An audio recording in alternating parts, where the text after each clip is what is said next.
Hi, I'm Tony Crimmers. A lot of good things came out in 1935, including this song, I'm going to sit right down and write myself a letter. Popular song, standard of the American songbook now, popularised first of all by Fats Waller, but then recorded by all the great singers of the 20th, 21st century.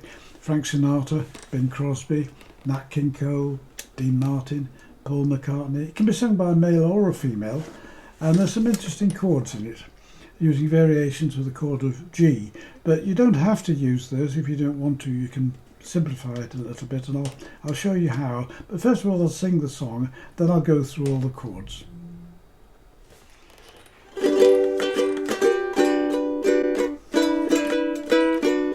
I'm gonna sit right down and write myself a letter and make believe it came from you. I'm gonna write words oh so sweet, they're gonna knock me off my feet.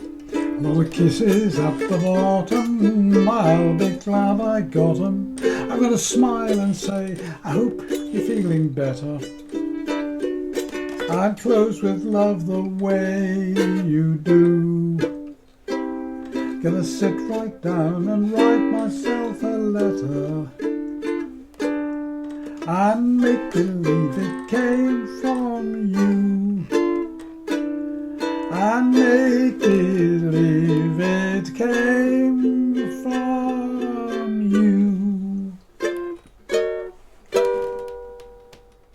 Well, the song is in the key of G, so you've got the G chord.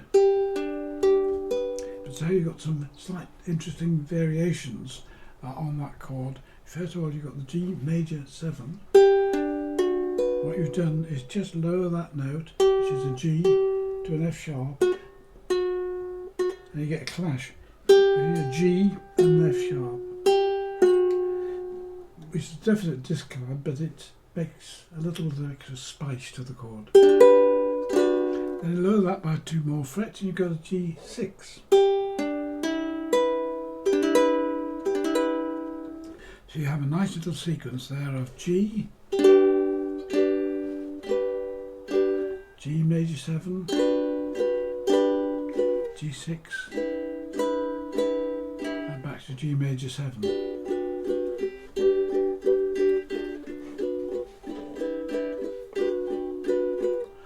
The next chord you've got is a B7.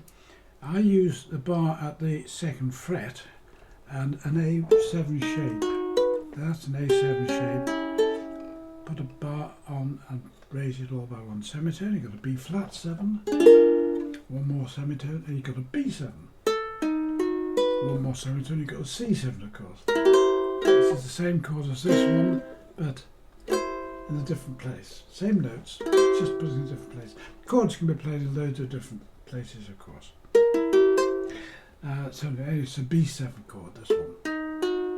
But there is another way of playing that. You can play it with the 4th string on the 4th fret, 3rd string on the 3rd fret, and 2nd string on the 2nd fret. And leave the top string open. That's the 7th of the chord. It's up to you, you can choose that one or that one. Same notes, but just in a different position. Then you've got a C chord, an E7 chord, an A7 chord, and I finish with these 3 6th chords. The chord of, remember the C chord, all the open strings give you a C6. If you go up to the 5th fret, you've got an F6, F sharp 6, and G6, and it just gives you a nice little ending, with a little bit different. You can use it with other songs as well. Well, I hope you found that interesting and useful. It's a great song, so I hope you'll have a go of it. But as I always say, whatever you do, however you do it, have fun.